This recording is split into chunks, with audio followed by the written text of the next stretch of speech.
Olá, minha amiga, olá, meu amigo, tudo jóia? Nicolas mais uma vez com vocês. Espero que vocês estejam curtindo muito esse curso que eu preparei com carinho para vocês.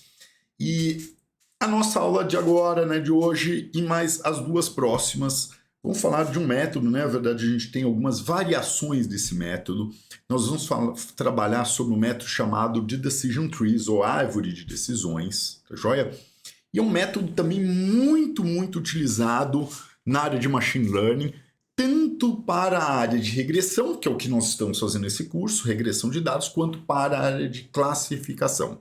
Depois, na sequência, eu vou preparar também um cursinho específico para vocês para a área de classificação e clusterização também, tá? Então, esse curso específico de agora, nós trabalhamos somente com regressão. Legal? Pessoal, esse método ele foi desenvolvido por um grupo também muito legal. Esse paper aqui, é verdade, um livro, né, do Breiman.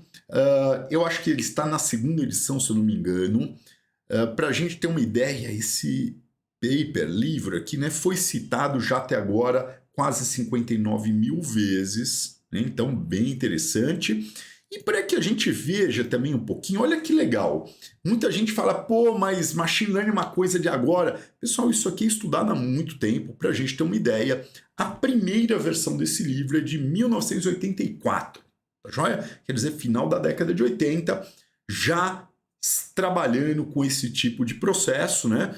E que foi, claro, se desenvolvendo cada vez mais com o advento aí de todo esse potencial computacional que nós temos hoje em dia, com as GPUs, com as TPUs e tudo mais, né, com toda a computação na nuvem, cada vez mais os métodos têm avançado e sendo utilizados para mais coisas, tá bom? Então, nós vamos ver esses três métodos, estamos aí na reta final do nosso curso. Vamos ver então quais as diferenças que a gente tem, aprender mais alguns detalhezinhos desse template geralzão que eu passei para vocês, vocês podem utilizar nos casos de vocês, tá bom? Vamos um pouquinho mais rápido agora, lembrando, importando as bibliotecas, definindo o test size, o seed, importei o nosso database, estamos usando a database 11, é a mesma database dos casos passados, porque aí a gente vai poder comparar os resultados no final aqui, né? Vocês vão poder rodar os casos e comparar os dados, tá joia? Então, bem padrãozão igual a gente fez. Então, relembrando, nós temos, vamos trabalhar com 4, né, pontos específicos. Primeiro, importar, então, do scikit-learn o pipeline, né? Já sabemos o porquê, aprendemos nas últimas aulas. O standard scale, para a gente escalonar os nossos dados, né, estandarizar ele. O train test split, muito importante aqui, separar os dados de treino e os dados de teste.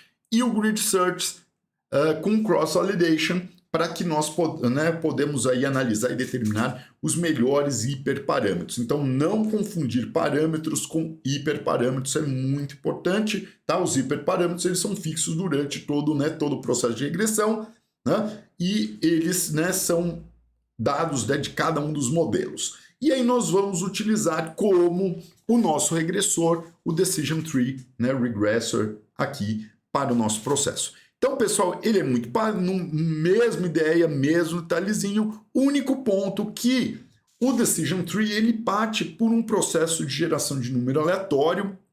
Então, é importante que a gente fixe o random na seed aqui para o nosso caso e para que toda vez que eu rode a simulação, ele dê exatamente os mesmos resultados. Quer dizer, isso que eu rodar aqui, se você rodar no teu computador, em outro computador, sempre vai dar o mesmo resultado, porque a geração do número aleatório não está sendo, né, que a gente pode utilizar, exemplo, usando dados do teu relógio, né, alguns dados da GPU, da CPU, são utilizados para que a gente tenha uma aleatoriedade total. Não é o que a gente quer uma geração de número aleatório pseudo-aleatório, né, que seja sempre fixo, tá bom? Bem, vamos usar aqui como hiperparâmetros, aqui, se a gente lembrar, eu coloquei aqui a API, né?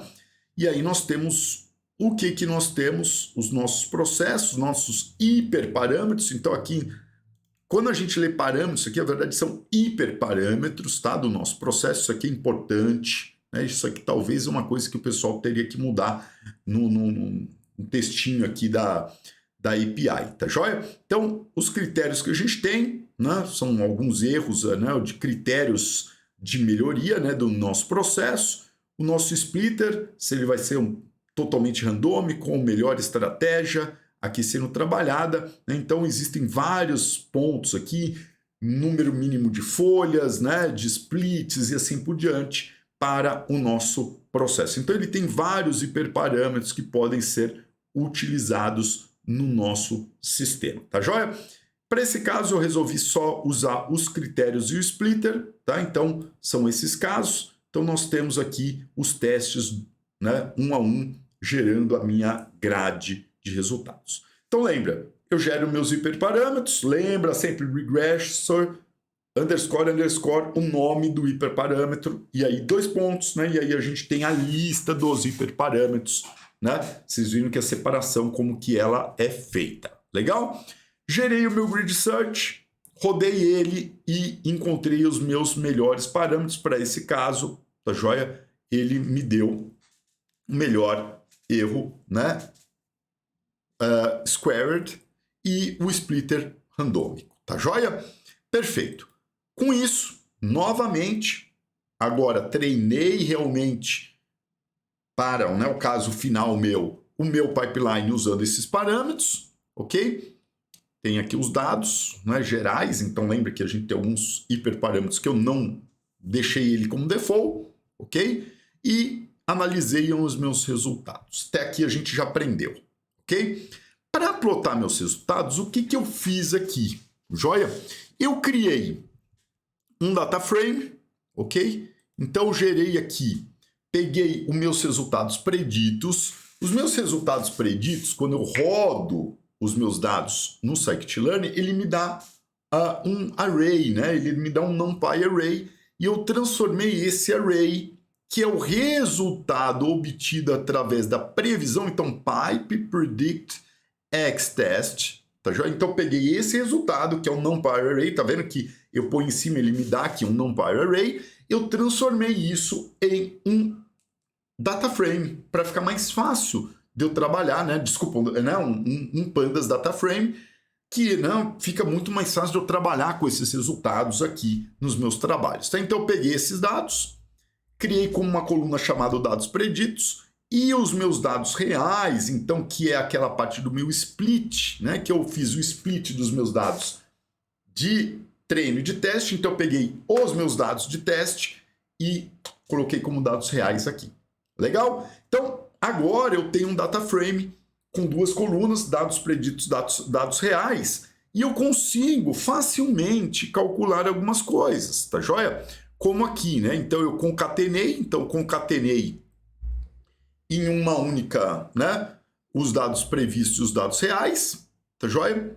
E comecei agora, né, então criei agora um data frame chamado comparação de dados, onde eu posso agora calcular para cada um dos valores, exemplo, os dados preditos, os dados reais, a porcentagem de erro obtido, né?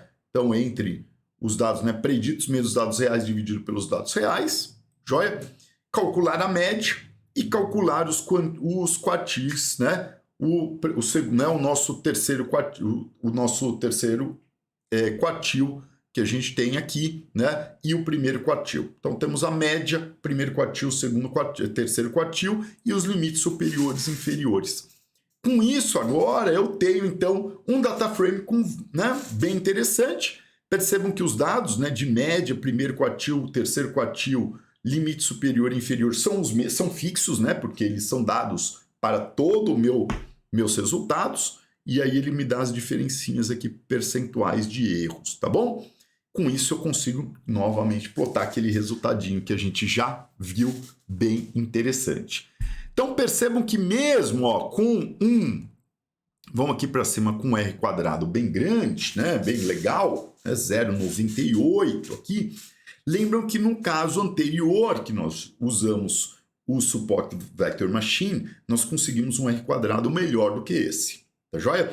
Importante lembrar que a nosso método baseado em, né, Decision Trees, nós vamos ver na próxima aula, ele tem algumas limitações, né? Tem alguns probleminhas, ele trabalha como média, como separação de dados, ele não é tão contínuo né? Não é contínuo, na verdade ele não é contínuo, né?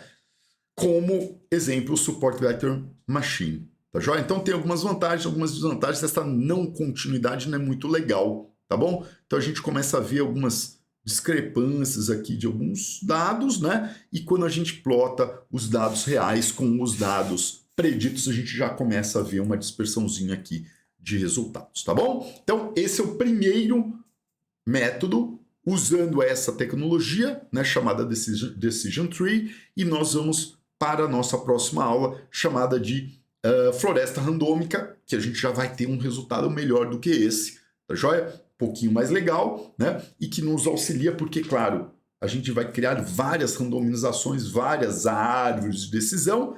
Entre aspas, a gente está plantando essas várias árvores juntos, tem uma floresta e tem uma análise da média dos dados obtidos nessa floresta, fazendo que a gente tenha resultados um pouco mais precisos do que simplesmente uma árvore de decisão simples, tá joia? Então espero que vocês tenham curtido. Nossa próxima aula nós vamos falar um pouquinho sobre as vantagens e desvantagens desse método, Decision Tree, e vamos começar a trabalhar com a floresta randômica. Valeu, até a nossa próxima, espero que vocês estejam curtindo.